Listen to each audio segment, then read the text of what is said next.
आपने आना है टेबल टॉप पोजीशन पर। टेबल टॉप पोजीशन अडॉप्ट कर ली है। सांस लेते हुए धीरे धीरे अपने पेट को ढीला छोड़ें, छाती को नीचे की तरफ पुश करें और गर्दन को घुमा दें छत की तरफ। सांस लें और सांस छोड़ते हुए नाभि को अंदर की तरफ खींचें, पुल करें और अपनी नाभि को देखें। सांस लें, पेट को ढीला छोड़ दें, छत की तरफ देखें और सांस छोड़ते हुए अपनी नाभि की तरफ देखें। इस तरीके से सांस लेते हुए ये हो गया काउ स्ट्रेच, बिटिल आसन। सांस लिया है ना, जो कैसे गाय की जो रीढ़ की हड्डी होती है हल्की सी झुकी होती है ऐसा। और सांस छोड़ते हुए कैट स्ट्रेच, कैसे बिल्लियां अंगड़ाई लेती हैं, गुर्राती हैं, तो इस तरीके से पूरी कमर को ऐसे ऊपर की तरफ खींचना है। सांस लीजिए, अपनी स्पाइन को आर्च कीजिए, छत की तरफ देखिए और सांस छोड़ते हुए अपनी नाभि को अंदर की तरफ पुल कीजिए और अपनी नाभि को देखिए, पूरी स्पाइनल कॉर्ड को राउंडेड कर दीजिए। सांस लीजिए, छत की तरफ देखिए और सांस छोड़िए, अपनी नाभि की तरफ देखिए ऐसे, ठीक है। सांस लेते हुए धीरे धीरे। तो ये अभ्यास कम से कम आपको 8 से 10 बार करना है और जो भी इंसान इसका अभ्यास 8 से 10 बार हर रोज़ करेगा उसको ज़िंदगी में कभी भी neck pain, shoulder pain, back pain नहीं होगा।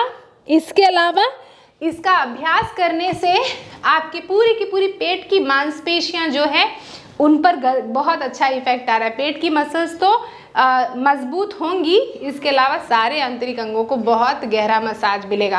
अब बढ़ेंगे दूसरे अभ्यास की तरफ जिसका नाम है बद्ध कोणासन। पहला आसन का अभ्यास पूरी स्टिफनेस को दूर भगाया। दूसरे आसन के अभ्यास से हम कमर के आसपास की जो स्टिफनेस है, स्पेशली हमारे हिप जॉइंट्स की स्टिफनेस है, इसको छू मंतर करेंगे। तो कैसे करेंगे? अपने दोनों पैर के तलवों को आपने ऐसे जोड़ लेना है एक दूसरे के साथ, इस तरीके से, ऐसा ऐसा।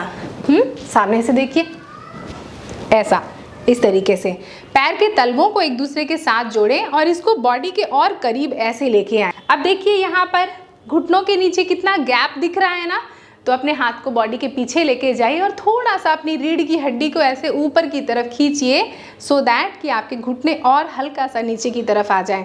और अगर घुटने सिर्फ यहाँ तक भी पहुँच रहे हैं ना, कोई प्रॉब्लम नहीं है। तो इस तरीके से आपने रखा, उंगलियों को फंसाइए अब एक दूसरे के साथ ऐसे ऐसे, और इनका एक इस तरीके से टोपी बनाइए, कैप बनाइए और इस कैप के बीच में अपने दोनों पैरों को इस तरीके से फंसा दीजिए। फंसाने के बाद घुटनों को उठाइए, फिर ड्रॉप कीजिए, घुटनों को उठाइए, फिर ड्रॉप कीजिए। 1 2 3 4 5। इस अभ्यास को नॉर्मल ब्रीदिंग के साथ करें, लेकिन सांसों को सिंक्रोनाइज करके अभ्यास करेंगे तो और भी अच्छा है। सांस लिया, सांस छोड़ा, सांस लिया, सांस छोड़ा, सांस लिया, सांस छोड़ा, सांस लिया, सांस छोड़ा।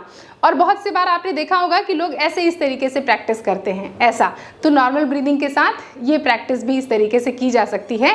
लेकिन अगर आप जब कंट्रोल के साथ इसको उठाते हैं और छोड़ते हैं, उठाते हैं और छोड़ते हैं, तो एग्जैक्टली आप महसूस करेंगे कि उन मसल्स में और ज़्यादा मेहनत हो रही है इस तरीके से।